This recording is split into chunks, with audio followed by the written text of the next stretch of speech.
Good afternoon to everybody. Welcome to this Cybersecurity Standardization webinar organized by the HSbooster project.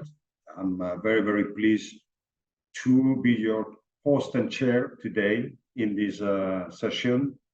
I am surrounded by, or maybe I should say, I better say that I'm part of a nice group and very, very experienced and talented group of experts or professionals in their respective fields. And well, I would like to make a short reference to the days we are living today, which are not the best of the times to share moments like this. And I think it's probably the best signal of respect to have some thoughts for those who are suffering a war in those days, no matter where they come from and no matter who they are. So just to make also a quick introduction to the subject of today, which is the standardization in cybersecurity. I remember almost, 11 years ago, there was a starting point, we could say, because by the time the European Commission was thinking hardly about the security industry and its market, and which were the problems at this time, and how to focus and set up an action plan, which was set, by the way, and some of the results you will have the opportunity to check today. It was a very highly fragmented market. It was an institutional market, and it also had a societal dimension. That this was more or less the main characteristics of the security market, not yet cyber, but security at the end. The main problems that have to be faced by the European security industry by the time was, again, the fragmentation of this market, the gap between the research and the market, which is the field of the HSbooster, how to get research closer to standards, and in that case to the cyber/security market, and also again the societal dimension of this of the technologies addressing the security. You will have the chance afterwards to have some insights, for instance, about data privacy, which is the most societal probably aspect of the cybersecurity. And last but not least, how to tackle these problems, okay?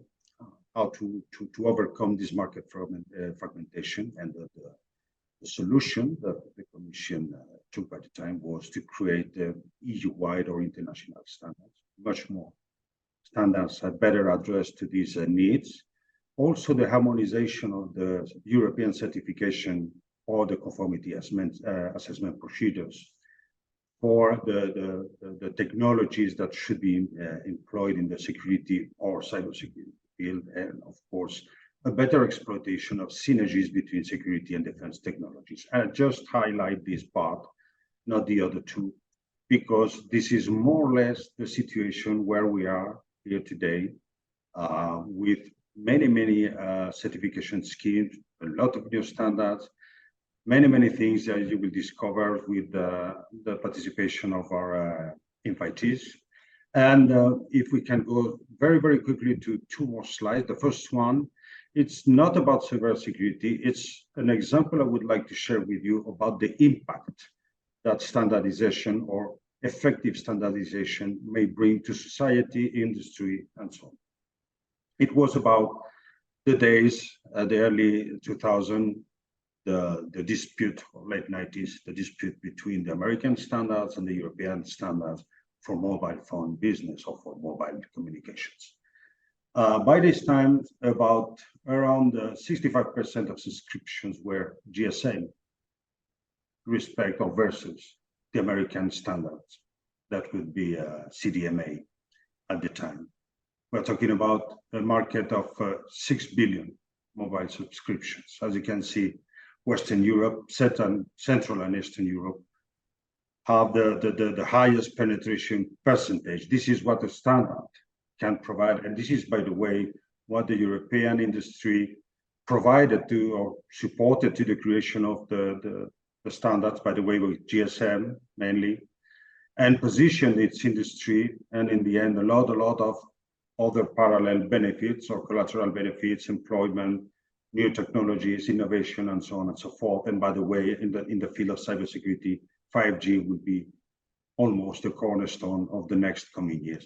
And the last slide I would like to share with you, which is a bit more, I would say, impressive, okay, is after a lot of time in 2023, we can see there are still GSM subscribers in the market, while CDMA almost disappeared. And all the new standards have been replacing. So the impact of standardization is huge in any industry, and the benefits are proportionally higher if we can contribute to the support and leverage of more standardized products and services as well. So I would like, this is what I would like to share with you to start today with the session. And I'm very pleased to introduce you right now. Here we have the agenda. We have a keynote from not Miguel González Sancho, who is the director of the European Cybersecurity Capacitation Center. But we are very fortunate to have on his place Felipe João, who is policy officer from DG Connect for cybersecurity as well.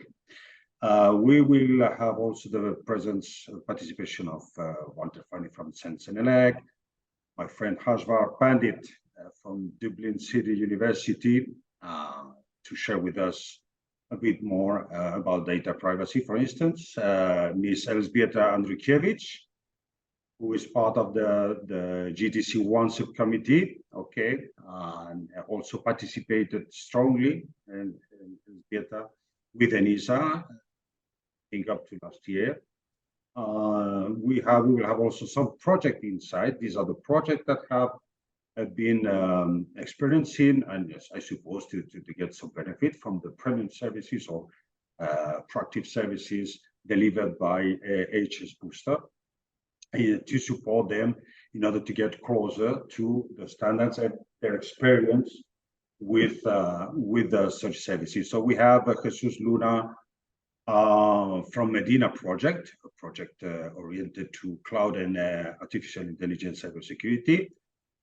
He comes from Robert Bosch. We also have Anas Husseis, who is a cybersecurity researcher at Ikerland in the Basque Country, and representing the CyberSys project as well. And we also have Elizabeth Goatman, who's marketing manager at OTS, and she represents also a very interesting project, CSO World Next. And by the end of the presentation, we will have 10 minutes for some questions and maybe some conclusions if we have time.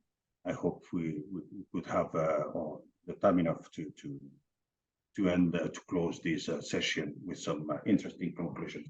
So with no more delays, the ground is for Felipe, and please. Good afternoon, everyone. I hope that you can hear me. I'll start sharing my screen and just removing the banner here for you.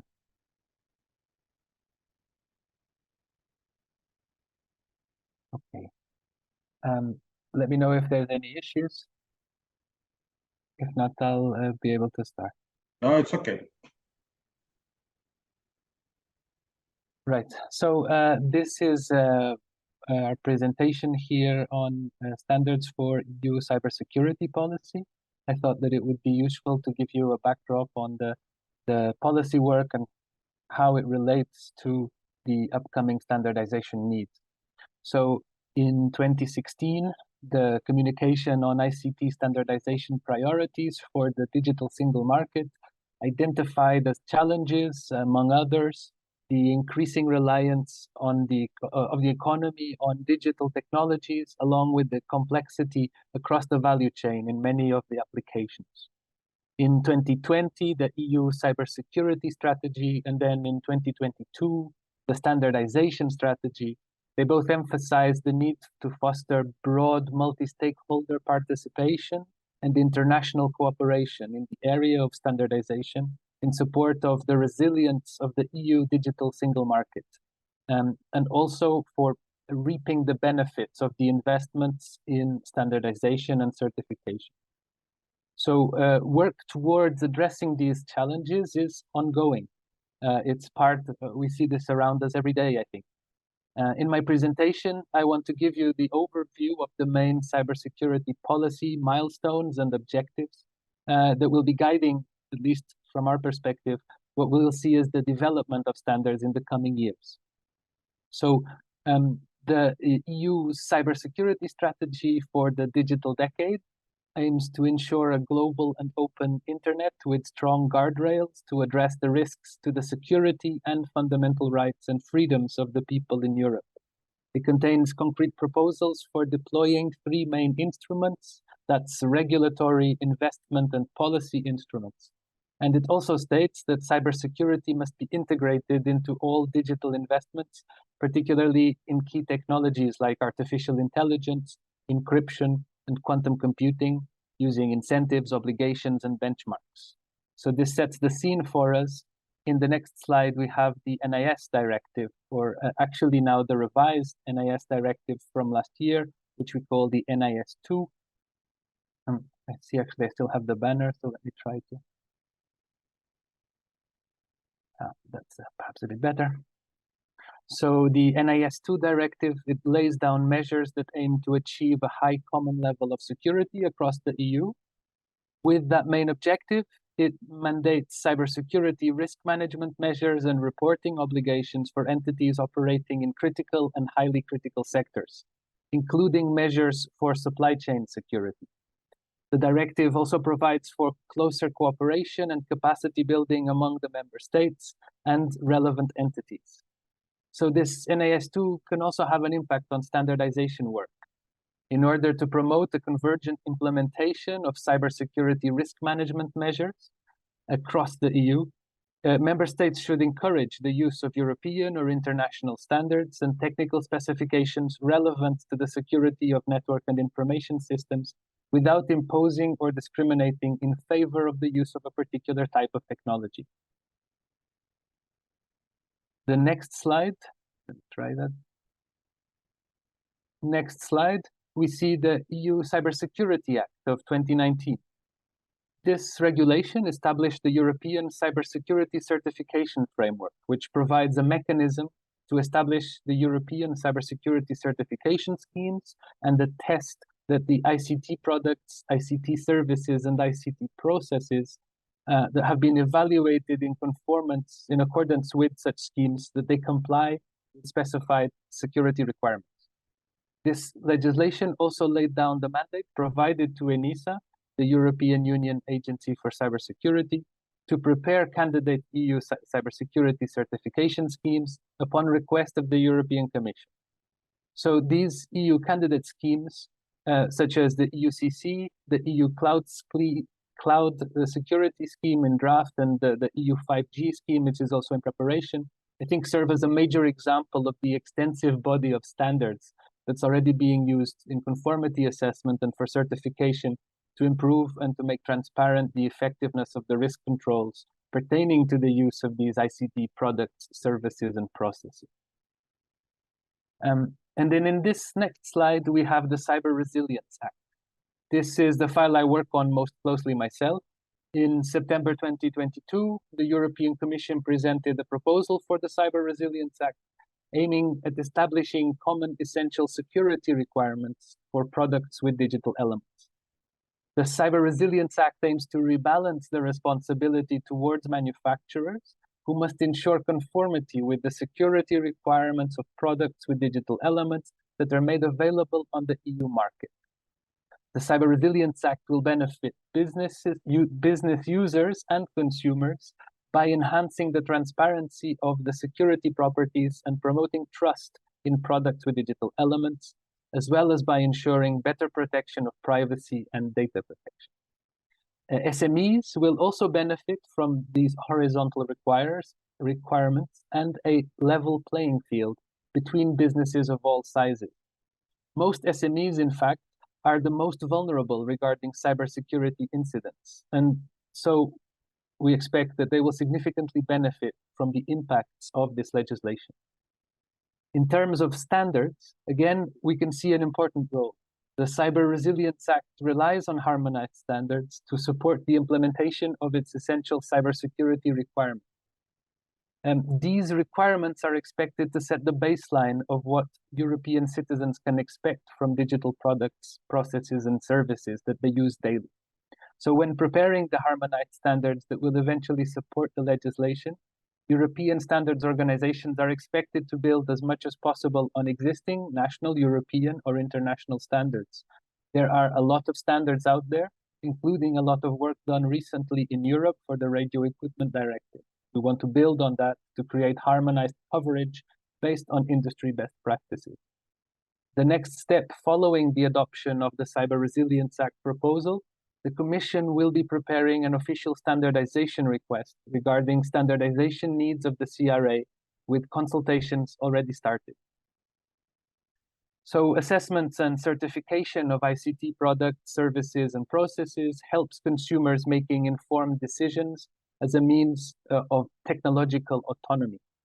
Transparent standards and specifications for the definition and verification of cybersecurity requirements form the very foundation of the EU's proposition for cybersecurity by design and by default. To the extent that these legislation achieve their aims, this will bring about a new culture in consumers when it comes to cybersecurity. And of course, the standards should reflect that. It's also important that between businesses, especially if they're partners in vital online supply chains, clear agreements will be made on the standards applicable to whole sectors. Some of this can even go beyond cybersecurity if we see other policy areas. But from a cybersecurity perspective, this is already very clear. The need for security to be ensured throughout the lifetime of the ICT product, service, or process by design, and using development processes that can iterate and evolve to reduce the risk of harm from malicious exploitation are a must-have. And we should also consider these in the context of the standardization activity. So if we know how to look, the Cybersecurity Act with its certification schemes, and soon also the Cyber Resilience Act, building on the new legislative framework of the EU's product legislation, I think they can show us the way on what kind of standardization activities we will need. Collaboration at international and European levels and broad participation in the multi-stakeholder ecosystem of standardization is necessary to ensuring high-quality standards, and it's key to further reinforcing the European Union's cybersecurity posture. In the next slide, I'm showing here the Horizon Europe actions, recent and forthcoming. So basically, to support these actions and the implementation of the EU legislation and EU policy objectives, funding is being made available through different mechanisms. One of them you're probably familiar with. This is the Horizon Europe calls on cybersecurity. There's in particular an upcoming call with a deadline for November. So I call your attention to that.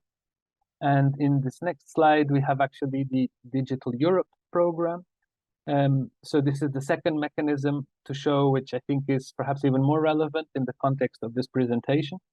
The Digital Europe program has more direct emphasis on implementation, and it includes a variety of topics in the work program that are relevant for the different legislation that we're working on.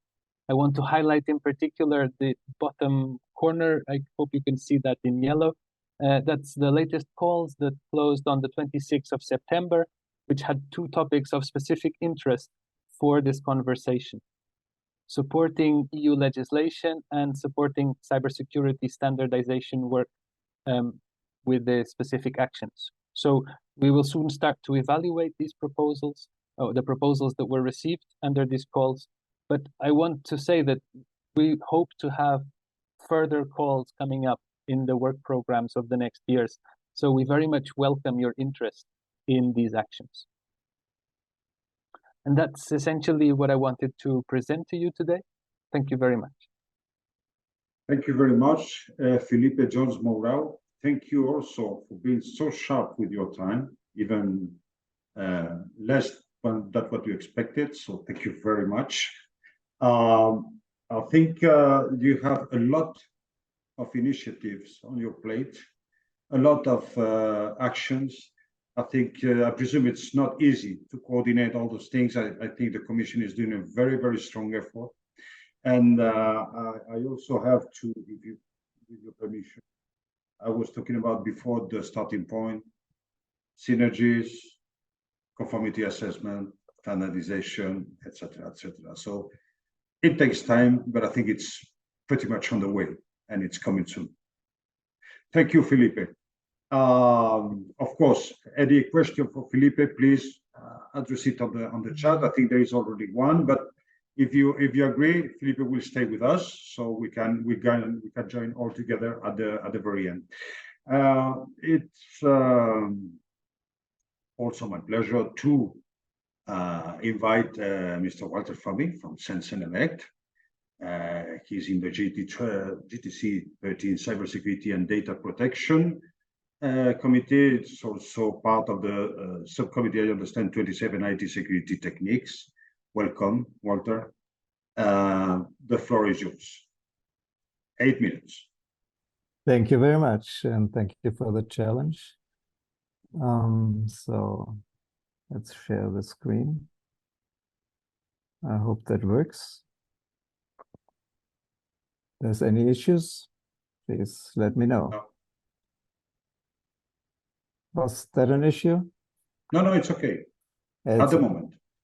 Okay, Sensenelect JDC 13, that's a committee entitled Cybersecurity and Data Protection, and I'm happy to be the chairperson of this committee since its establishment in 2017, I'm sorry. So JDC 13, JDC means we are a joint technical committee of both CEN and Senelec. We have gathered quite a large number of European experts on cybersecurity and data protection in our group. And as of today, we have 7 working groups that are dedicated to developing standards and some additional activities. I say as of today because today closed the ballot for establishing another working group on cryptography, and the ballot had mixed results, but we will discuss the outcome at our next plenary meeting, which happens in about 3 weeks' time in Athens, Greece, hosted by ENISA. By the way, we have 3 of those plenary meetings every year. Further names you probably want to remember is Martin Uhlher, who acts as our secretary, provides secretariat support by Dean in Germany, and also Lawrence Hernelstein from Sensenelec Management Center in Brussels, who makes sure we follow the rules, among other things. So what is JDC 13 doing? Our scope is the development of horizontal standards in the field of cybersecurity, and of course driven by European needs, European market needs. And this covers basically all areas of work besides cryptography at this point in time. So security requirements, services, management systems, also data protection and privacy issues, security assessment and evaluation, and other fields. We do that in 2 streams. Basically, the one stream is to identify and adopt documents that are published elsewhere, mainly by JDC1 SE27 so far. but they could come also from other SDOs or other industrial fora or other bodies. And the second stream is where needed, develop specific sense-analytic publications. So that's dedicated European standards. And currently we're organized in 8 working groups. One of them is just an advisory group. Working group 1, 2 deals with management systems. And the most famous documents dealt with there is the ISO IEC 27000 series, where many parts have been adopted as European standards. 3 deals with security evaluation and assessment, for example, common criteria, but also lightweight certification schemes. 5 is data protection, privacy, and identity management. 4, you may notice, is missing. We had a working group 4, but that was merged into working group 2 a while ago. And then we have a working group on product security, working group number 6, and 2 working groups, 8 and 9, that are dedicated to European standardization requests. 8 was established a year ago on RED, the Radio Equipment Directive, and pretty new is working group 9 that is going to deal with the Cyber Resilience Act. Now, what has JDC 13 achieved so far? Actually, even before we existed, there was the need identified to adopt international standards in the cybersecurity arena into European norms, and 8 of those adoptions happened under the orchestration of a focus group at Sensenelec on cybersecurity. So that was before our time. And then in the first 5 years of our existence, we focused actually on adopting international standards. So it's, I believe, 22 listed here. If you want to decode the numbers, if you're not familiar with them, you can look them up at our webpage or also Google them, no problem. But 3 of them that were published in 22 last year are European norms, dedicated European norms that were developed by European market needs. Now, if you look at the roadmap or what's happening this year, the picture is changing a little bit since the number of dedicated European standards is growing and the number of adoptions is lowering somewhere. And I highlighted in red the 3 standards that are prepared by our RAID working group, number 8, in the area of the Radio Equipment Directive. And I will give you some flavors of our work also related to the Cybersecurity Act. So there's the Cloud Services Scheme, the EUCS, which is where there's 2 dedicated standards developed by JDC 13. In short, the EUCS1 in working group 2 and the EUCS2 in working group 3. But there's also other standards we maintain, which are not originally JDC 13 standards, but come from ISO, like the common criteria 15408 on top listed here. And to give you a concrete example, the cloud services scheme of working group 2, the EUCS1 project, that's a 3-level approach for cybersecurity requirements for cloud services, which specifies in total 20 categories of requirements and controls and label them according to the CSA, that's basic, substantial, or high. And that's close collaboration with ENISA.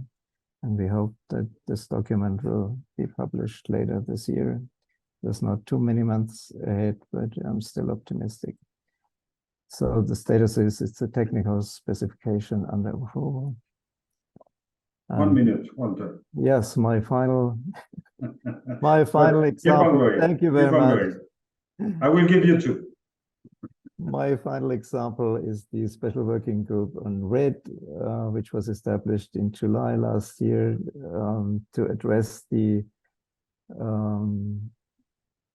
standardization request in this area, and that resulted in 3 projects, also security requirements for radio equipment. There's a general part, and there's a part dedicated to toys and wearables and other childcare devices, and one dedicated to financial services, connected radio equipment. All 3 parts we hope again will be published this year. So that's it. Thanks for your interest and your attention. If you are interested in additional information, there's a website. It's at Standardisation.eu. And if you want to contact me or the Secretariat, I also provide the mail address. So thank you very much.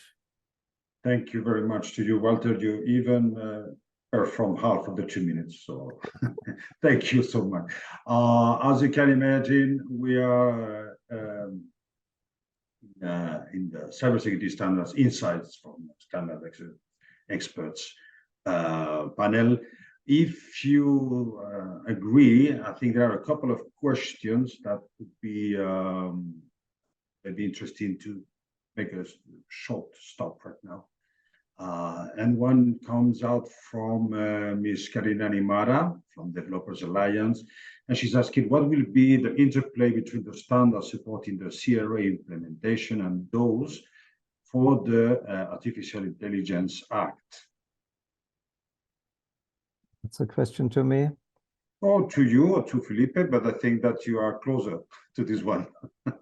Well, for the CRA, it's hard to say, actually, because what we have in the area of the CRA at the moment is a very early draft of the standardization request, which lists quite a bunch of standards required to support the CRA. But as I say, it's in an early stage. We expect a final, stable standardization request only maybe the first quarter of next year. Mm-hmm. And then we will be able to say more on this. On the other hand, what I can say is that for the AI Act, the responsible group is the AI JDC, that's JDC 21 in Sensenelec, and they have established a special task force to deal with the AI Act, and they liaise with us as the cybersecurity experts for the cybersecurity aspects. So concerning our input, we will try hard to make sure that there's no conflict, that there's no redundancy, whatever. So we will try our best, but as I say, in the CRA case, it's hard to say anything specific at this point. Mm-hmm. Felipe, do you have also some comment here? Sure, perhaps just to quickly add that the articulation between the 2 pieces of legislation has been conceived from the beginning. You can see that also in the CRA proposal. So you could, for any AI system that falls within the scope of the CRA, the requirements, the cybersecurity requirements of the CRA will apply, which means that essentially the way that these 2 can translate is a high-risk AI system that needs to fulfill its cybersecurity requirements. It has to fulfill also the CRA requirement. So standards that meet the standards for AI and cybersecurity basically are going to have to build on top both of the standards for the AI Act, which are a horizontal, and also the standards for the CRA, which are another horizontal, but for cybersecurity. So as long as they meet these 2 horizontals and they meet in the middle, that should be fine. That's basically how we envision. Okay. I have more questions, but I think that we should move ahead with my dear Harsh, I would say, excuse me, Harsh, from his Harshvardhan Pandit, assistant professor at the School of Computing in Dublin City University, which is a fantastic university, I must say, and also a member of SAI, sorry, I presume for artificial intelligence, and also involved in the standards for compliance with regulation. So, Harsh, the ground is yours. 8 minutes. Maybe 9. Thank you, Lucio. So for everyone, just Harsh is fine usually. It means joy in Sanskrit. So if you're not a native English speaker, it's usually okay. So like Lucio explained, I'm an assistant professor in Dublin City University, and I work in the areas of information security and recently from artificial intelligence at both CEN and ISO levels. Today, I'm going to be talking more about how regulations and standards are increasingly becoming common or even playing together in a nice, common, comfortable way. To understand that, we first need to understand what is a regulation. So when we come across a new law, a new regulation, what it essentially is a set of rules, norms, obligations, or requirements that are defined in a document. And this can be horizontal or general, such as GDPR or the Act, which everyone has to follow.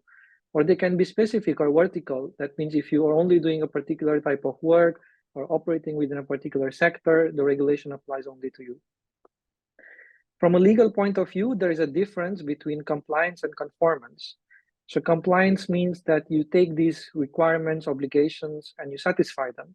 And conformance means that you imply according to some standard or specification. So when you have a regulation and you want to say, okay, I'm complying with the regulation, it means that you satisfy everything that the regulation requires. And when you have a standard and you say you're conformant to a standard, it means that you follow all the requirements of the standard. So in this way, with the standard, we have a common agreement on what the implementing part is. So you know that, okay, if you have implemented a standard, this is what you have done, or this is the terms you use, or these are the activities you have implemented, which is similar to a regulation, but is much smaller in scope. So standards effectively produce a common agreement on what we require as the actions for consistent compliance checking. So with this in mind, we now increasingly see the European Commission advocating or requiring specific use of standards in regulations because it saves time in checking, it saves in understanding, it ensures consistency. When it comes to a typical project lifecycle, not necessarily a horizon project, but could be even a small project or even a project within a company or a business, there are lots of different phases, such as at the start, you create the design, then you build the prototype, then you build the product, and finally you start using the product or put it on the market. Standards can apply at all stages and they imply different things. So when we're confused that, okay, where can I apply standards or which standards are available for a specific product, it's not that standards are only useful within a specific topic. You have general standards such as management processes, quality assurances, risk management, which you can start implementing right from the start, because what they effectively provide is what I like to call common sense. How do I make sure that I know what is going on? How do I make sure that I have the appropriate processes within my project, within my management team? How do I understand what are the risks? Standards effectively give you a framework to do this. So when you hire a consultancy or you have business with somebody else or you're checking someone else's work, it makes it easy to assess what were their requirements, what were they doing based on that applicable standard. And then as you go specifically to further phases in your project and you're developing very specific pieces of technology, you can use specific standards such as cloud technology, encryption, security to address those specific needs that you have. And at the end, when you have finished a substantial amount of work and you think, okay, this is now ready to be used, the same standards can be also used in auditing, certification, and conformity assessment, which is basically a third party who comes in and checks your implementation is correct or not. And this last part is what is most interesting towards regulatory compliance. So for example, one of the most popular examples of IT standards is the 27000 series, more specifically 27001, which basically can be summarized as saying, okay, it provides you information on how your information system is going to work, what is its scope, have you conducted a risk assessment, have you identified what are the gaps in your assessment, And have you identified how you're going to fix them? And that's all the standard provides in terms of guidance and structure. So it's very simple to implement at the design stage because you're still developing your system, and it's still easy to implement it as you go along the project by continuing to iterate on this. So when you conduct an audit and get the certification to become conformant to 27001, you basically say from a legal perspective that you have done your due diligence, your system is secure, you are aware of your risk. So now when you compare this with the requirements from GDPR or now NIS2, it's basically the same thing, that it requires you to assess what are the risks of your system, make sure appropriate security measures are in place. So right from the design phase, you can see how standards provide a consistent use of your processes related to ensuring IT security. Further example of risk management, another general standard. Risk management basically has a couple of simple processes that you need to make sure are in place. And even when you're doing a horizon proposal or you're doing a small new work that is including IT projects, you need to conduct a risk management. But then if everybody else has a different way of doing risk management, it creates problems because you have diverging definitions of risk and threats and vulnerabilities. So from a legal perspective, when the law asks you to do your due diligence, asks you to make sure that the risks are identified and mitigated, what it effectively means is to take a standard such as this one, identify some of the risks based on whatever is your sector, score them or prioritize them based on how likely they are to affect you, and then evaluate whether you can fix them or not. So this means that you can go back to the design phase and remove it at the design phase. You can create a patch for your software, many different ways of addressing it. But you now have the appropriate vocabulary, you now have the appropriate framework to understand and to present this. So when we get legal requirements that says, okay, did you identify what were your vulnerabilities? For example, under NIS2, this is what you effectively need to do. When you get GDPR's data breach management or privacy impact assessment, again, the same type of analysis you need to do, only the subject changes. In one case, it is your IT system security. In another case, it is your personal data. So to conclude this short but effective presentation, there are no perfect standards, only useful ones. And I like this particular comic because it tells us the reality that there are too many competing standards. So we need to create a new standard that unifies all of them. And now we have one more competing standard. So no standard is perfect, but all standards are useful. So rather than finding the perfect standard or the perfect way to apply a standard, we have to understand that the standards are general documents and you need to understand them as guidelines or principles that you adapt them to your work or use case. So this is the kind of service that HSbooster actually provides. So I was fortunate enough to also be one of the experts and now on the other side of being an academic advisor. But this is why standards are useful from multiple points of view. When you're doing your project management, when you're doing your regulatory compliance, when you want to assert that my software or my project is useful and safe to use, you go for your auditing or certification. So that's it for me. Thank you very much. Back to you, Lucio. Thanks to you. Thanks to you all. I must say I'm very fortunate person today because all of you are meeting your time not only sharply before time, which is very useful, and allow us also to take some questions. We will move to the next participant with Ms. Elżbieta Andriukiewicz, and maybe we take some questions afterwards after her participation.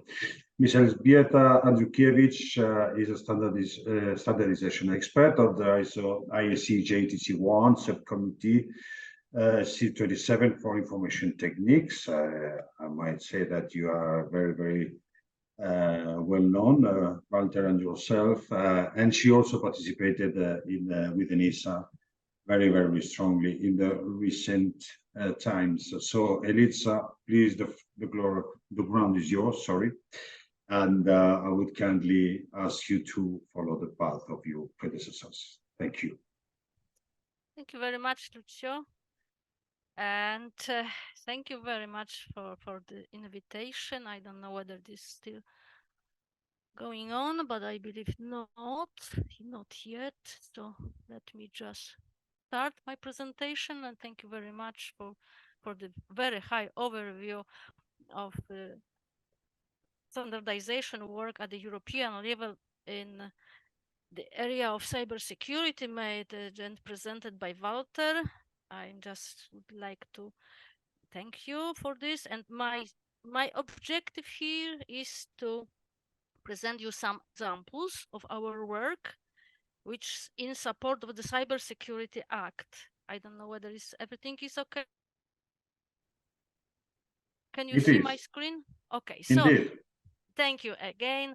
That's a very few words about myself. I'm deeply involved for many years in international and European standardization in the field of cybersecurity, information security, and in particular, there was mentioned the 27,000 family. I am a proud editor of one of this very famous family. So there's a member, co-editor of Common Criteria.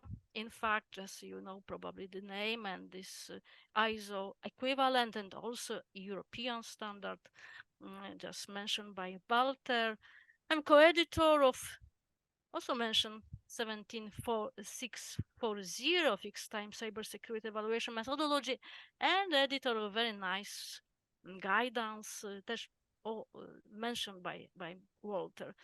At the moment, I'm the manager of IT security evaluation facility at the National Institute of Telecommunication in Poland, which is accredited testing laboratory performing IT security evaluation for ICT product according to common criteria and some other standards. What is the pillar? First pillar is conformity assessment and standardization. Let me just skip this conformity assessment, which was discussed by Harsh before this presentation, and let me focus on standardization. The standardization is the first very important pillar, how to do conformity assessment, how to do certifications according to reference standards. Widely recognized, approved reference standards developed and maintained according to appropriate EU regulation, which is famous 1025 from 2012, I believe. But the most important thing here is the widely recognized and approved reference standard. And let me also discuss very briefly the second pillar of the Cybersecurity Act, which is security and assurance. No security assurance, but security and assurance. The security is a rather technical concept of keeping confidentiality, availability, and integrity of information asset. Assurance is rather philosophical concept which leads us to the confidence that the supplier implements security so that the risk of successful attack is reduced to acceptable level. The Cybersecurity Act introduced the risk of intended use, and this is a very important thing to consider when we create the cybersecurity certification schemes. Let me just introduce the very important definition of assurance level. That means the intended risk of intended use could be differentiated by assurance levels. That means a basis for confidence that the object of certification or evaluation meets security requirements of the specific European scheme that indicates the level at which the object has been evaluated. But obviously, it is an additional note in the Cybersecurity Act, but it doesn't measure the security at all, but the confidence. Assurance level, as was mentioned before, we have three of them: basic, substantial, and hard. Just look at the example of the assurance level substantial. That means that provide assurance that meets security requirements, that mean security requirements shall be defined, and then evaluated at the level which reflects the risk. Again, security and assurance requirements shall be defined and mutually aligned. You have to consider risk of intended use. You have to consider attack potential. And the evaluation part of this very sophisticated and largely discussed definition is that the scope, depth, and rigor evaluation really matters. So let's look at the standards, how we can implement those concepts in the standards. Let's look at our standard on fixed time cybersecurity evaluation methodology, which is commonly called as a FITSEM. FITSEM is some successor of several national so-called lightweight cybersecurity certification schemes, but to name few of them, there are some experts that contributed to this particular standard. It is security requirements agnostic standard that dedicated to security evaluation only. In fact, it can complement any standard describing cybersecurity requirements for the product. For example, we have done such very interesting experience to measure the standard on consumer of things baseline requirements, which is an ETSI standard, and the standard was measured by the evaluation methodology, and it fits perfectly. It covers all assurance levels defined in the CSA, and there are currently amendments to this document under development. So just have a very, very quick look. What is the scope of evaluation according to FITS? That's, you can see several evaluation tasks, and the most important in terms of time consuming is vulnerability testing and penetration testing.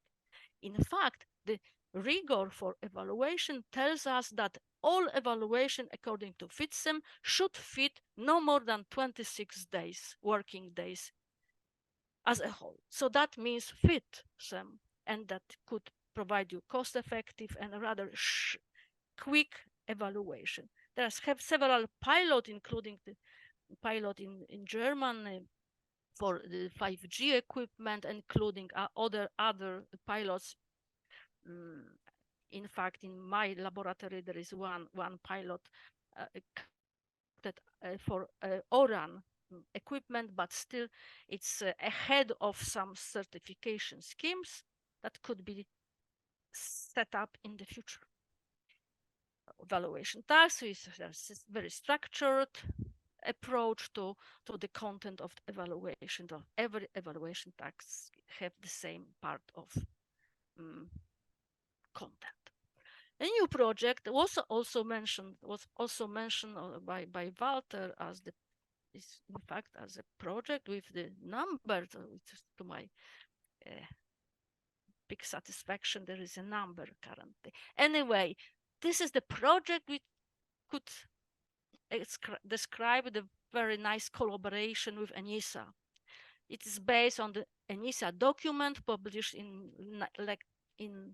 last year, 2020, and you can find it very easily. The content is that the most important thing is that it is a very structured way to the whole process of setting up, developing the scheme, cybersecurity certification scheme, regardless the sector, vertical or horizontal approach to the scheme. So you can see the content of the draft currently is at the beginning of public consultation and still stays in queue.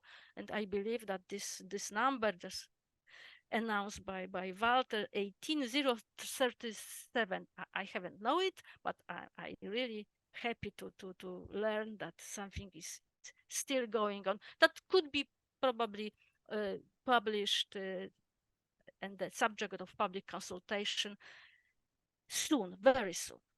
I still have 1 minute. Yes, that is this exactly this one slide left. There is a very brief presentation of this process, which is described in the guidelines. First phase, that we have to understand the risk context, the sectoral context, that the sector could consist of many systems, many services, and many stakeholders. Then we produce the meta-risk map. That is some normalized phase to normalized representation of risk, cybersecurity, and assurance. Then we go to the selection of controls, which can be mapped on the scheme-specific representation of cybersecurity requirements. And based on the common assurance references, we do the same to the scheme-specific representation of assurance levels that make phase 3. And I strongly recommend you to just be involved in this public consultation of this document. We consider this very useful for setting up the scheme in the future. And that makes my presentation.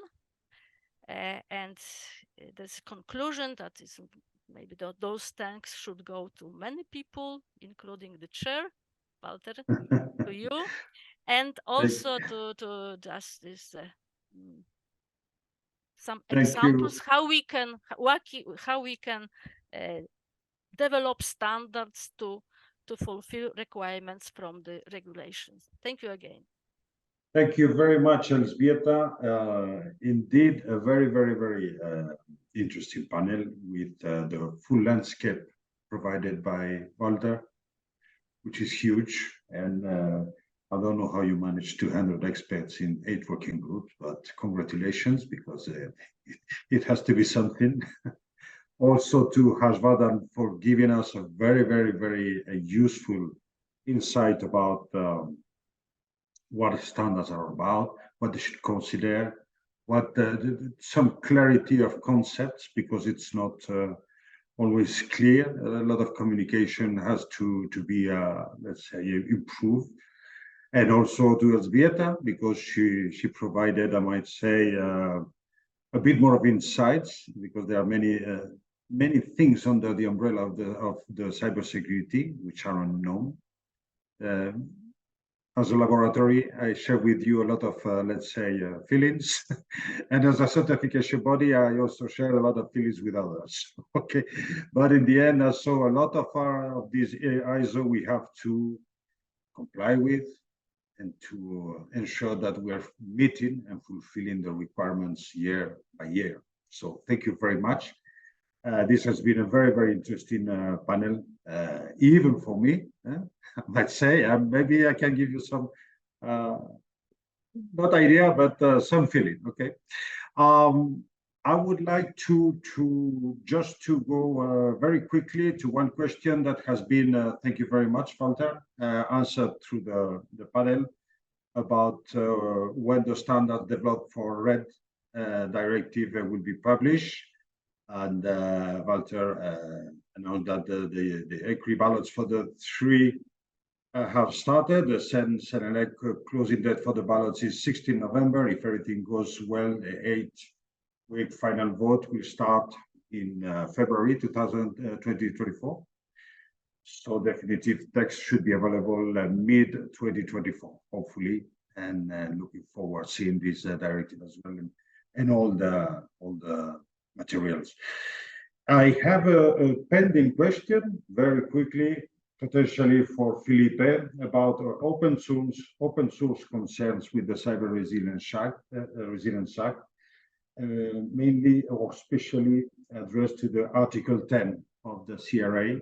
If there is some tangible solution, action, or whatever. Hi, thanks. Basically, this part of the Commission proposal has indeed been discussed by the stakeholders a lot. We've been hearing a lot of the stakeholders and in the consultations, which of course we're very thankful for. It's always good when stakeholders are engaging. And of course, from the moment that the Commission publishes the proposal, then you have the initiative is for the Parliament and for the Council. You see their positions are also public since the 19th of July. And now they are discussing, and the European Commission continues to play its role as the honest broker between the two institutions. So basically, to say that the feedback of stakeholders is always useful during the legislative process, and I hope that the best outcome will be achieved. That's what we're striving for. Thanks to you, Felipe. Very good as well. So now it's time to introduce you to get into another domain, as I advanced at the beginning of the session for the HSbooster project consortium, it's also a pleasure to have to count on the participation of some projects, not all of them, that could experience the services provided by the HSbooster. And well, I would like to introduce Mr. Jesus Luna Garcia, who is a cloud and AI cybersecurity expert at Robert Bosch, and he's the representative of the Medina project. So, Jesus, the ground is yours. Thank you so much. Thank you so much for the introduction, Lucio. Let me start by sharing my screen. It should be working now. Please let me know. It works. Excellent, excellent. So thanks for the presentation and for the introduction. Actually, as we will see, the Medina project, a Horizon 2020 funded project from the European Commission, we are building on top of some of the concepts that have been already introduced by the previous speakers, in particular related to the one of the certification schemes that is being developed based on the Cybersecurity Act, and I am referring for the one related to cloud services. So we will go a little on detail how Medina is related to the so-called EUCS and how we are also contributing to standards in that area. So let me move to the first slide. Background, actually, it was perfectly introduced by the previous speakers, so I don't want to go further more into the details. Important for this presentation is the topic. So we have the Cybersecurity Act. Based on the Cybersecurity Act, there are 3 different cybersecurity schemes that are being developed by ENISA. I am lucky because I participate also, like in the case of Elspeta, so I participate on the development of the certification scheme for cloud services. And there is one topic that has been very important, has been widely discussed also in the context of CENELEC, where I am also nominated as expert by ENISA. So, which has to do with how to enable continuous cybersecurity compliance. As we know, this is one of the requirements on the Cybersecurity Act. And what we were asking ourselves at the time that we were proposing the Medina project is, okay, continuous cybersecurity compliance is important. We need to have this notion of what is happening before and after the audit or the certification process, not only during the actual audit. And also, it's important for us to try to understand if continuous can be provided, in particular in the context of the EUCS, the Certification Scheme for Cloud Services. How can automation play a role there? So we have the firm belief that automation can play actually a very important role on the topic of cybersecurity certification for companies like Bosch or some other European companies that in the future we will need to go and to be compliant with different regulations. We may need to be certified by EUCS, for example. So how can we make sure that the complexity and the scalability of cloud environments can be coped also with automation from an audit certification perspective? And that's actually the reason of Medina to exist. So what we are planning to do in Medina, what we have been doing during the last 3 years, is to bridge the gap between the current definition of continuous automated compliance monitoring that exists on EUCS and how this in the future can derive in continuous audit-based certification. How can we support our conformance assessment bodies, auditors, with automation in order to make more efficient the certification processes? So our main focus in Medina is actually EUCS. However, the framework that has been developed can, of course, be applied to some other certification schemes and some other standards for cloud security. Medina by itself, as mentioned before, is an European project. We have different partners being coordinated by Tecnali in Spain, myself as Bosch in the role of technical manager of the project, and also we have a conformance audit body in Finland. We have academia, we have research partners, technology partners that have been integrated the framework that is contributed by the project. The project is coming to an end. Actually, in 2 weeks, we are finalizing the project. I will give you some good news by the end of my presentation, But Medina, have been running for the last 3 years, developing this framework for continuous audit-based certification in support of EUCS. The goal of Medina and the relationship that we have with the standards is very strong. So being based on supporting EUCS, of course, that we have been developing an approach in order to make sure that we are contributing or that standards are influencing our work in a way that it can scale. As you have mentioned, Lucio, the work on standards, if you are already working on 3 different standardization bodies, is already too much. And we have a finite number of resources that we can devote to this work. So developing an approach right from the beginning of the project, where we can scout, transfer, influence standardization bodies, was very important, not only for developing the framework, but also for the sustainability of the results that we created in the project. Part of the work that we have developed has to do with the standardization roadmap. So we created a standardization roadmap that was identifying the standards where we wanted to contribute not only the EUCS from ENISA, but also we were focusing on which other standards are relevant for our project, and from these standards, how we could be able to integrate some of the outcomes that we were providing on the topics of automation and on the topics of continuous compliance. So I am glad to say that some of the major contributions of the project, they have been actually not only to ENISA and CENELEC on the notion of the EUCS, we have been also able to contribute with the same notion of automation for compliance for the ISO 27017 that we know is for the topic of cloud security. It's an ISO standard. We have been also very active with NIST in the US, in particular related to the notion of automation. There is a standard that it has been in the works by NIST in America, which is called OSCAL, that has been also adopted by the Medina project. We have been providing feedback, and right now we are trying also to make sure that this is getting into some of the activities of the project and also future projects and adoption in Europe. The notion of metrics. So NIST 855 defines metrics for compliance. We have identified that the development of metrics is very important in order to trigger automation.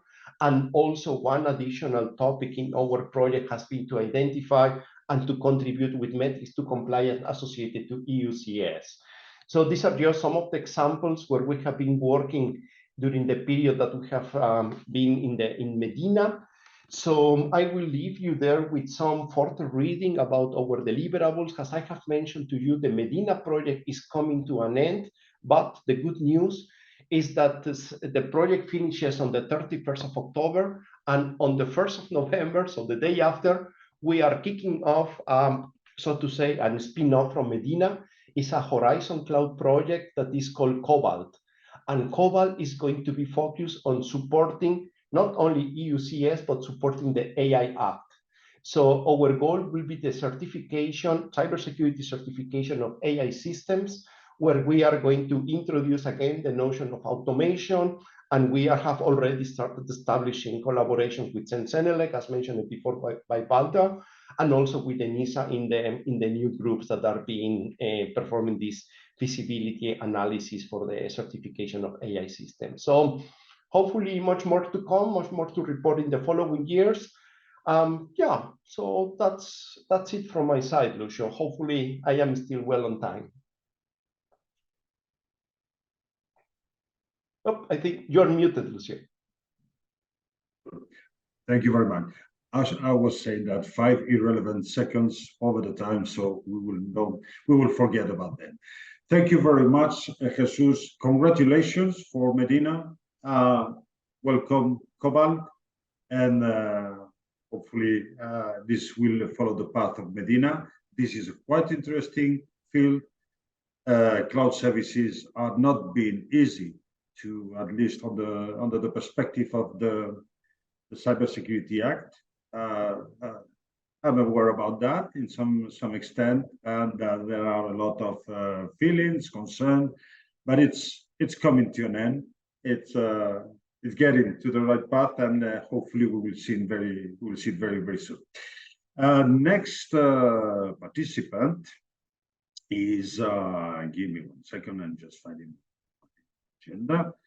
Mr. Anas Husseis, cybersecurity researcher at Ikerlan, and representing the CyberSys project. Anas, the ground is yours. 8 standard minutes. Thank you very much, Lucio. Thank you. I would like also to thank you for the very well organized let's say flow of those presentations. Mine is precisely on the place where it should be. After listening to all of those interesting presentations regarding standardization and the theory behind standardization, here we came to tell our story on how are we using the standards on critical infrastructures, and how have we enjoyed our experience with HSbooster. So I am, as you said, I am representing CyberSys project. I am a researcher, cybersecurity researcher at Ikerlan in the Basque Country in the north of Spain.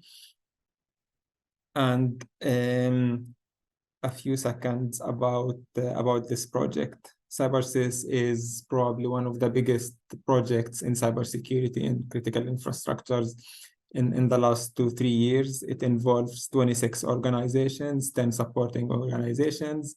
We are from 8 European countries. The project started in October 2021. So 2 years went away. Now we are on the 3rd year. We are now testing the technologies and solutions in the labs. And we started the deployment on the real infrastructures. The basic objective of CyberSys was to protect EPIS infrastructures from, let's say, high impact threats, high impact scenarios, scenarios that might cause serious consequences on those infrastructures. Some simple attacks might cause blackouts. So with this in mind, we are trying to propose solutions that would increase the resilience of those critical infrastructures, especially in the electric sector, with the upcoming challenges of having some legacy devices, some legacy solutions. So that's been probably an interesting 2 years of my career. So we are here to tell you how the standardization fits in all of that. One key component we have in this project is the tools that we provide. We have 30 tools and services. So services is here provided as it might be an infrastructure that can be integrated, external infrastructure that can be integrated to those critical infrastructures for testing, for validation, and etc. So how those 30 solutions can help those infrastructures, and how can we characterize the assistance that we provide in the project, the added value in a standardized way, and in a way, because standards for me is a language, how to tell people about your contribution using this language, these standards, right? This is the consortium of CyberSys. As I said, we are testing labs, universities, and critical infrastructures in different countries, 5 pilots in 6 countries, software development partners, and cert organization, communities. Then we got this HSbooster collaboration. I would say that it has been an absolute pleasure working with HSbooster. We got a very nice and pleasant experience. Although we have a set of experts from different organizations, and I'm talking about decades of experience in cybersecurity, in the energy sector and in other domains, but it's been very pleasant talking to one guy from HSbooster with 45 years of consultancy experience. He came with a solid knowledge on this domain, and he brought with him some recommendations on how to use standards, what standards might fit the best here. We have challenging environments, challenging infrastructures. How can we exploit existing knowledge and standards to apply for those infrastructures? So we developed a high-level plan on how this work should be done. And then we started our tasks in July. And we are now working on this plan. So from a high level, what should we do? How can we deal with that? So the idea was to investigate the readiness of those infrastructures that are already functioning and providing services for end users. How can we investigate their readiness to cybersecurity issues? And how, by the end of this project, how cybersys tools can assist those infrastructures, let's say, to comply with certain requirements, to adhere to those practices, best practices, and processes that are provided by the infrastructures.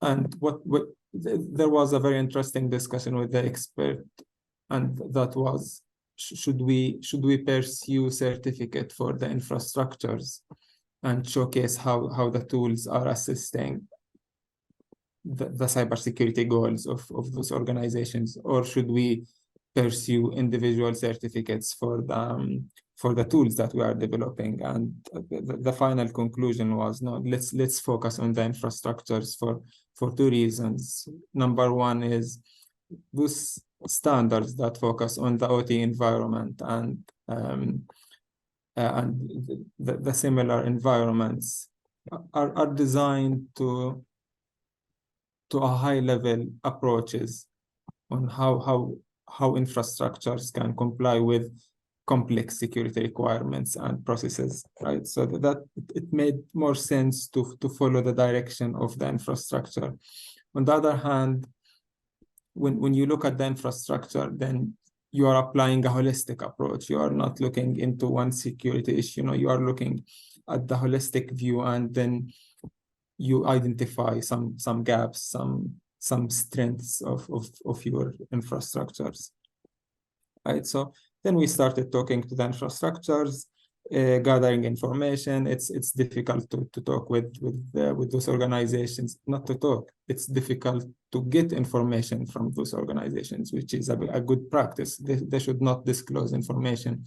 So, but at the end of the day, they are part of the project, and we needed some certain minimum information to start working with and to start implementing our solutions.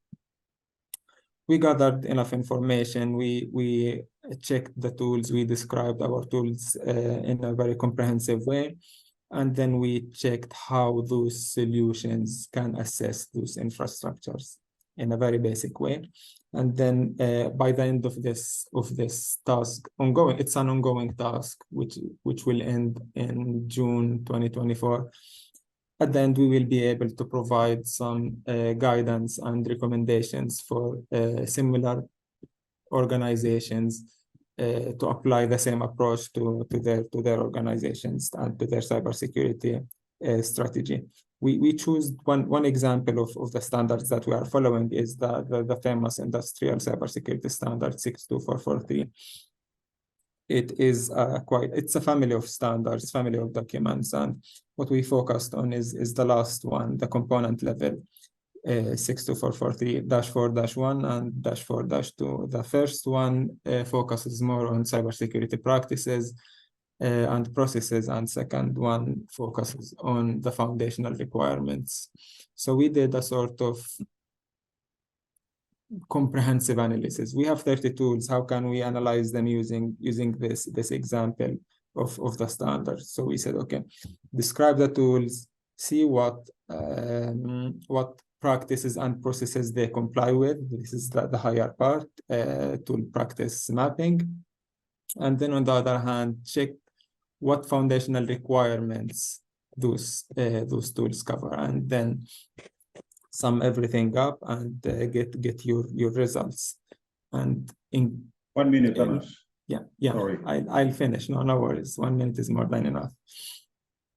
So then we checked how in the lab that those tools provide the functionalities that we promised to do. And this is what we got. We said, okay, those tools covers those foundational requirements, those practices.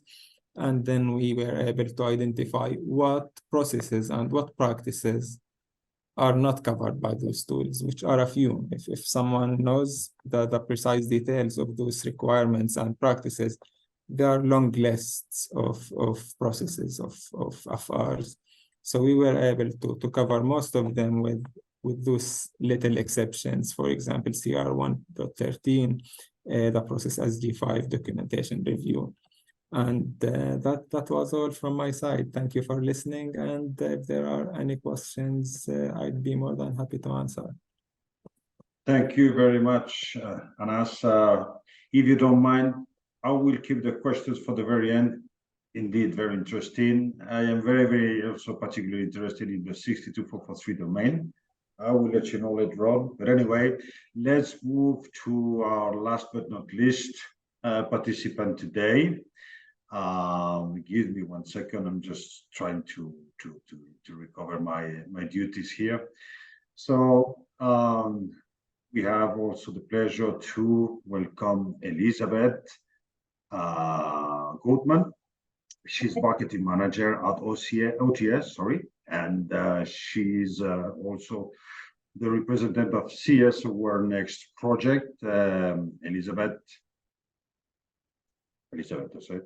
Yes, that's Elizabeth. Sorry, excuse me. No, Elizabeth, welcome. The ground is yours. I will give you 8 minutes, but I would ask you kindly to shorten to 7 so that we can take some 3 or 4 minutes over the time. But by I all think means, it's well worth. Thank you very much. Thank you for the invite. Let me share my presentation. So all the previous people who were speaking set the standards very high as to being timely, so I shall try and do the same. Apologies. So I'm going to say a few things about the CS Aware Next project, how we got consultation from the standardization services by HSbooster, and a very few things on the dissemination activities that we are carrying out as a partner. OTS is the company that I represent, and is a software house based in Greece, and it counts 30 years of experience in the field. So that should do. A couple of things on CS Aware Next and what it is. According to the socio-technical approach, cybersecurity is a socio-technical approach, which is shaped by the organizations as a whole. So in CS Aware provides what we like to think a groundbreaking approach to manage the cybersecurity of an organization based on its culture and the socio-technical architecture. It tries to combine all the elements into providing a holistic approach, combining people, infrastructure, technology, the processes, of course, the culture, and the metrics. So the partners are 18 and come from all around Europe, from the Scandinavia to the Mediterranean.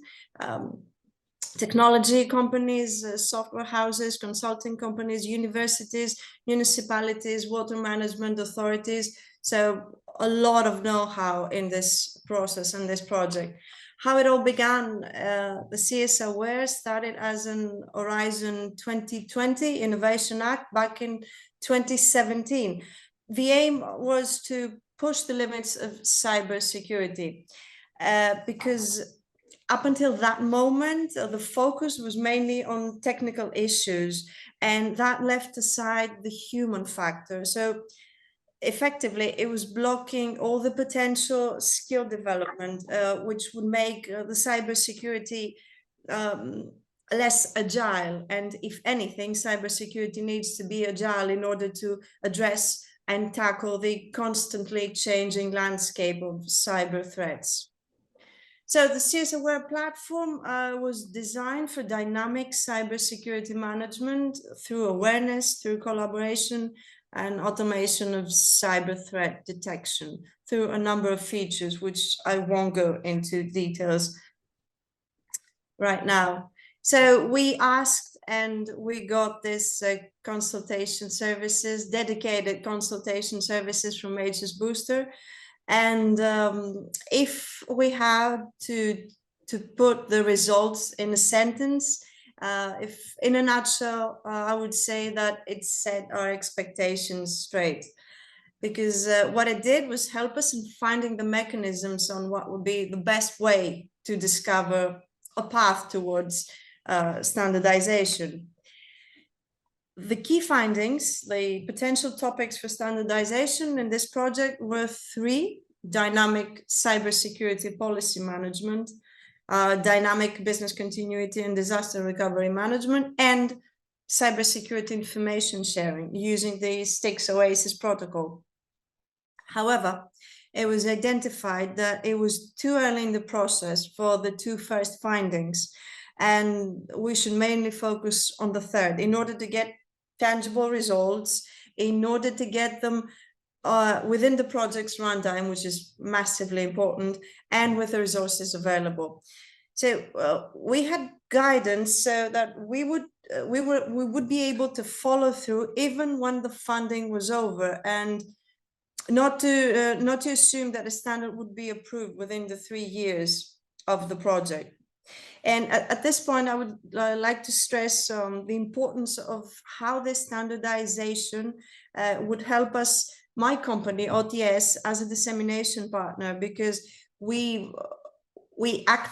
are active in Greece because the company is based in Greece. All the dissemination activities take part in Greece.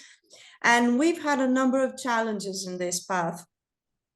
It is incredibly difficult for an organization, and especially a small one in Greece, and I think it applies to certain degrees in other Mediterranean countries as well, to fully understand the importance of cybersecurity service or product, because especially when they haven't been exposed to a cyber attack, they haven't been threatened or somehow suffered a cyber attack.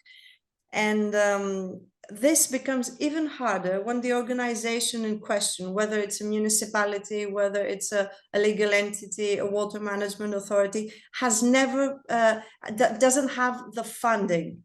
So we came across these walls saying, first of all, no one will ever be bothered with attacking us because we're a rural remote city, and we don't have the money. And so literally, there, in some cases, the notion of cybersecurity was a locked closet. And when I say locked, I mean literally with a lock like the ones we see in the Venice channels. And they would say, oh, we're secure. Look, you can look at the lock. It won't open. No one will open it.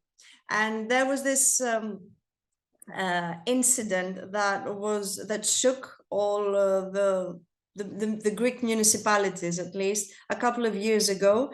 In the Thessaloniki city halls, there was a cyber attack. So Thessaloniki is the second largest city in Greece. So there was a very big cyber attack there. A big amount of sensitive and sensitive data, financial reports were lost, personal data of the mayor, and many others were leaked into the dark web. Up until now, we are not quite sure of the amount of data that were leaked in that attack. But that was an important wake-up call for all the other organizations. They started thinking whether they could act proactively rather than reactively in situations like that. But my main topic here that I mean to address is that we are in a primitive state in many cases. So we're working slowly towards cybersecurity awareness in some cases. I think I was quick enough. Sorry, thank you. I believe I lost it. the fastest, I should say. Thank you very much. Thank you very much, Elizabeth. I really appreciate your economy of presentation and also the content. We are just, it's tea time, 5 o'clock. So we are getting to the end. However, there are a few, at least one question I would like Elżbieta to answer, and a couple of reflections to share, or conclusions to share with you all very quickly. So Elżbieta, we have a question from Tina asking if a common criteria certified product can a common criteria certified product get an EU CC certification without retesting? I would lovely answer it, but I think you would do it better than me. Thank you very much. I believe the answer is the simple and would be the same from you, as according to our knowledge and expectation that EUCC implementation regulation would be in place by the end of this year, and whatever there would be the transition period from national schemes to EUCC, all certificates issued under the current SOGAES or national schemes remains valid to the very last day of the validity period, and that means period. We don't could be obviously some maintenance issues, but still in general all certificate issued before the date of EUCC entering into the power, that could be valid certificate. Indeed. Thank you. I would say not as well as you did, but more or less the same. Okay. So I have a couple of reflections or conclusions, if you wish. We could have. I have also, excuse me, an answer because Elizabeth, you brought a very, very realistic landscape about the difficulties to get close to standards, to the community, to the context, to the language. It was Hannes who referred to a language. Okay. Today we had the chance, the privilege to get together policy, regulators, standardization bodies, even technical committees, also academic knowledge and projects, and technology, of course, which is more or less the whole landscape, the whole ecosystem, because projects are also participated by the industry. So the whole ecosystem in the field of, or in the context of standardization gathered together. Here today, we saw a lot of things, a lot of different languages, and also a lot of activities, initiatives, standards, frameworks, which could constitute a nightmare for an SME. And SMEs are, to my knowledge, 90%, around 90% of the whole European industry base. So this is what HSbooster is dedicated to get closer, especially SMEs, in a context of a project, to their needs when addressing standards. So the conclusion to me is that a lot of communication and translation of languages is needed. This is not a surprise or a mystery discovery, because I've been in the past in an SME, I'm in a large company certifying or evaluating, but this is not the same to audit than assess than evaluate. And in the end, it's always the same purpose, is to verify the conformity of the standards, the requirements, the technical requirements, the security requirements, whatever it is. So very quickly, from all of you, from your perspective, your own experience, in the case of the project, I would like to know how standardization could or if they contribute, if the HSbooster contributed to get closer to these standards during the services you received. This is for the project, and for the rest of the participants. Do they feel they are closer or even a bit more apart, respect the projects and the SMEs after this session? Because this could be the last conclusion. So if you wish, we can start in the same order, Felipe, and so on. Very quickly. So Felipe.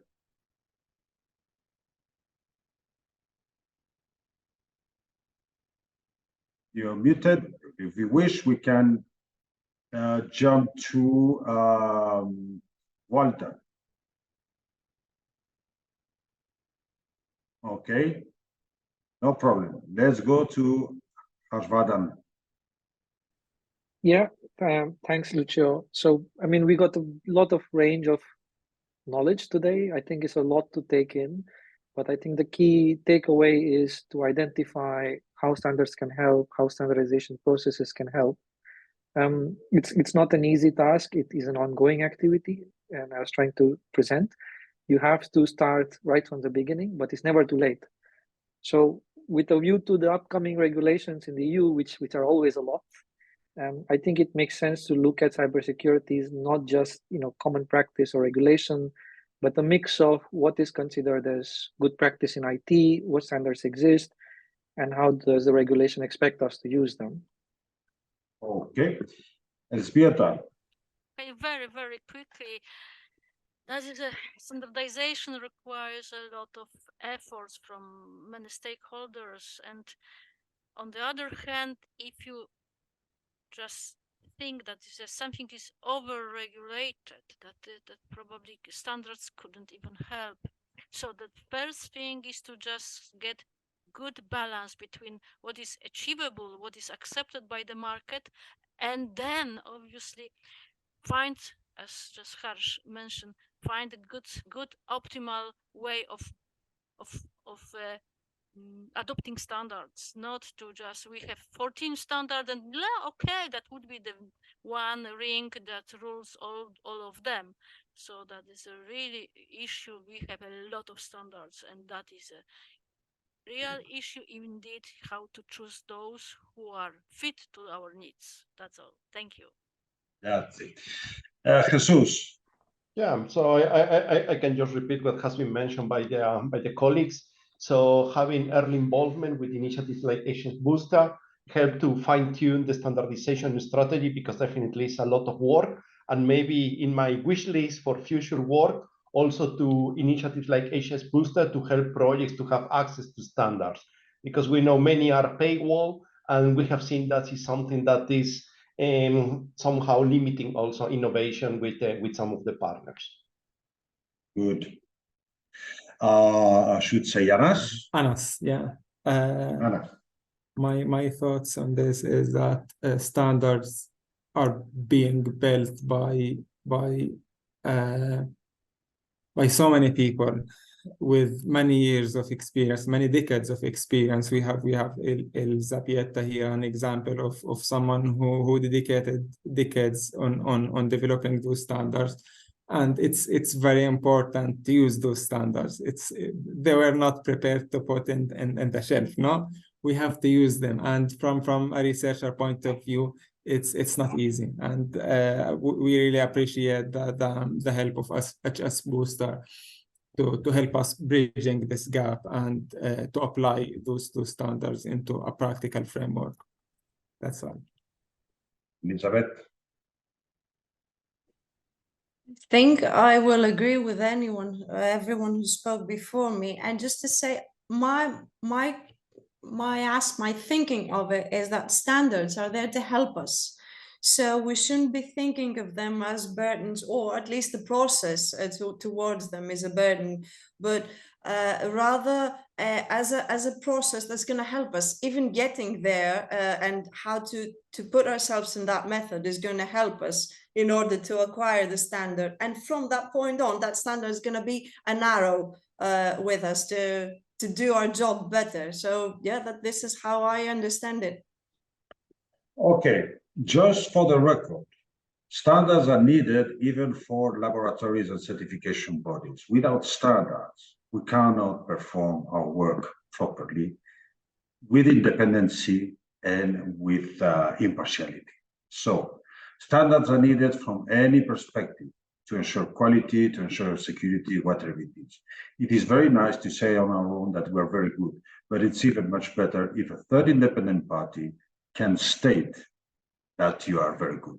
This is what we need, standards. But as a conclusion, I would say that it is very useful to identify which standards are the one we need, 1, 2, 3, 4, to perform our developments and also to uptake the market in a, let's say, meeting quality and security standards, which is a more competitive context for an SME or a large company. It's about competitiveness, and it's also about trustworthiness for citizens. This is the first conclusion, how to better identify the standards we need to meet before reaching the market. The overregulation is, this is from the industry, but I would say it's always very, very, very good and very useful and helps competitiveness to reach a good balance between what is achievable from the market and what standards can stand for, what could be accepted from the standardization perspective. Because again, we cannot provide products that are not trustworthiness, that are not providing trust in the supply chain or in the service to citizens. Even as a human being, I need to feel comfortable and secure at home, not only at work. So this is all about, in my view. Okay, so the second one is a good balance. It's an equilibrium between the market and the standard.